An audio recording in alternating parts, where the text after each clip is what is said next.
Welcome to today's Explainer. We're jumping straight into a profoundly moving story today. It's a narrative that starts with the warmth of youth and, honestly, ends with a chill that swept through an entire city. We're looking at the story of Ethan and Sophia, two young people from New York City. As we unpack this, we're going to uncover not just what happened, but the deeper societal mechanics at play. It's a heavy journey for sure, but a deeply necessary one. So, right off the bat, I want you to consider this question. Can a family's stubbornness actually cost a life? It's a stark, uncomfortable thought, right? But as we dissect the source material today, this question is the anchor for everything we're about to explore. We're looking at a situation with immense, real-world stakes, where rigid tradition collides head-on with human emotion. Section 1. An incomplete love story and the foundation of love. Let's set the stage for our two central figures, Ethan and Sophia. These were two youths living right in the heart of New York City. And what started as a private bond between two students eventually rippled out to capture the attention of the entire city. To really grasp the magnitude of what was lost, we first have to understand the sheer depth of their connection. And this bond didn't just happen overnight. Year one, they meet in college. It's wholesome, it's innocent. Months later, it naturally evolves into this deep, trusting friendship. Years later, that friendship blossoms into true, profound love, with a solemn vow to live and die together. And finally, post-graduation, they make the definitive decision to marry. It's a beautiful, classic progression that speaks to a really secure, tested bond.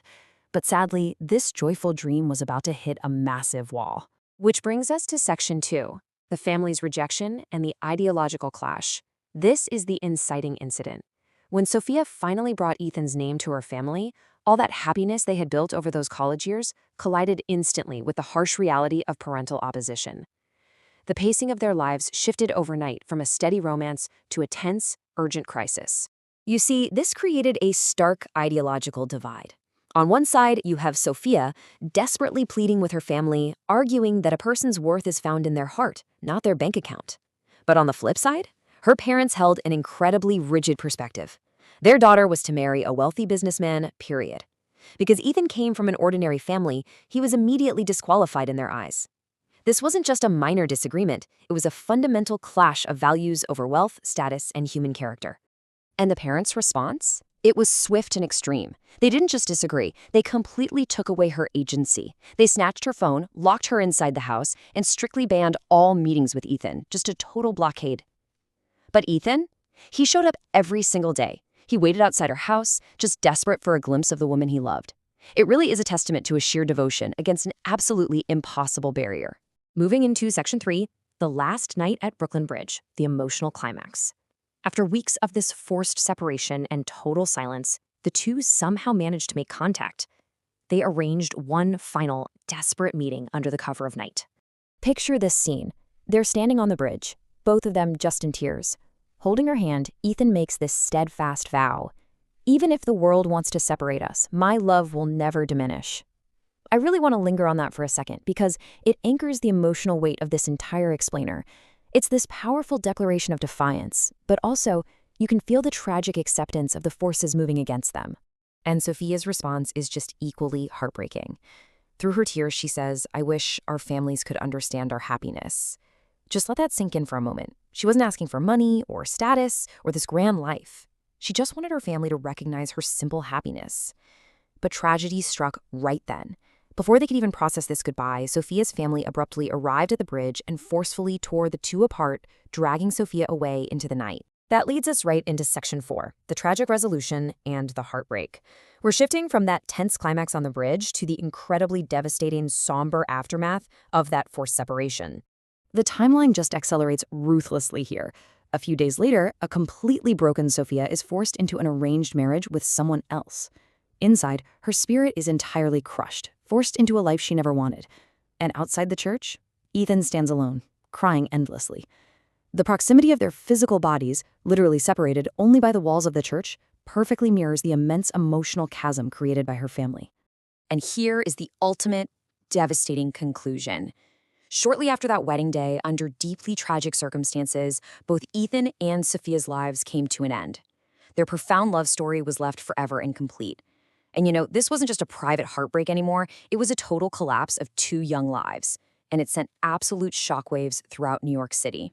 So, while this is absolutely a story of heartbreak, our goal here is to draw meaning from it. We move to section 5, the lesson from the story, the analytical takeaway. We have to shift our lens now from empathetic storytelling to a firm reflection on the core societal lesson derived from this tragedy. The entire city was talking about this, and the consensus was incredibly unified. First, the stark realization that this tragedy was entirely preventable. Second, the fundamental truth that families and children absolutely need mutual trust. Third, open dialogue could have saved Ethan and Sophia. And finally, the poignant realization that true love is not about giving or taking a life. It was a massive wake-up call to the community that a lack of love, trust, and communication can literally be fatal. The source material actually distills these lessons into actionable steps for navigating difficult family circumstances.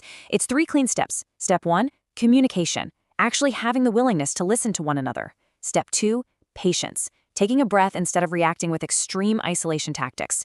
And step 3, right decisions. Decisions made out of understanding rather than ego or rigid social expectations. It perfectly illustrates how complex conflicts can usually be resolved by just returning to basic human decency.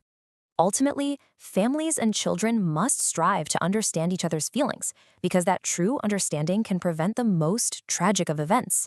So, why does this matter to us? What's the big takeaway? It matters because mutual empathy is literally the only real way to protect our loved ones. All the status, wealth, and stubbornness in the world offer absolutely zero protection against the heartbreak of losing someone entirely. And that brings us right back to where we started today, with a question. Could a little understanding have prevented this tragic end? I want to leave you to reflect deeply on that. The story of Ethan and Sophia is a profound reminder of the steep cost of stubbornness, but equally, it's a testament to the life-saving power of empathy. Thanks for walking through this explainer with me today. Take care and really remember to listen to the people you love.